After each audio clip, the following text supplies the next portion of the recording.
Another day, another basketball stories na naman ang pagkikwentuhan natin. At ngayon nga ay ang pag-uusapan natin ang balitang payag na nga daw si LeBron James sa pagkuha kay Nikola Vucevic at ang balitang pagkuha ng Golden State Warriors kay Josh Giddey. Ayon nga sa lumabas na balita, plano na rin naman nga ng front office ng Lakers na sunod na rin namang bigyan ng bagong kontrata ang kanilang superstar na si LeBron James para maiwasan nila ang pagpasok nito sa free agency market next summer. Willing pa rin naman nga sila na panatilihin si LeBron James ng matagal sa kanilang lineup. At base rin naman nga sa isa pang inilabas na balita, maging si LeBron James nga daw ay aminadong gusto rin niya na maglaro sa Lakers next season at sa mga susunod pa.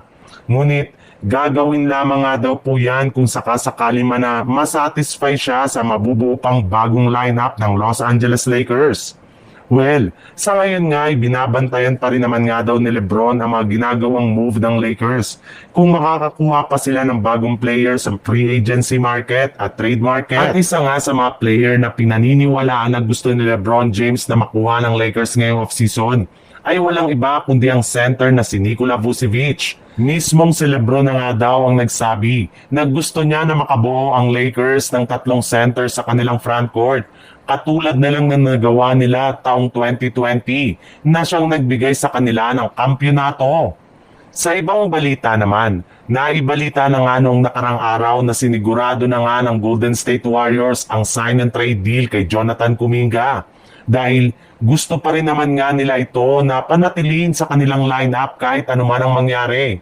Ang problema lang, mismo ang kanilang player na nga ang nagmamatigas at ayaw kunin ang alok nila sa kanya na bagong kontrata.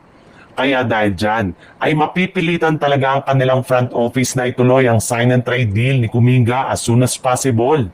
At base nga sa pinakahuling inilabas na balita ni Sham Saranya ng ESPN, nagkaroon na nga daw po ng ilang pag-uusap ang management ng Golden State Warriors at nakapagdesisyon nga sila na bitawan na lamang si Jonathan Kuminga ngayong off-season.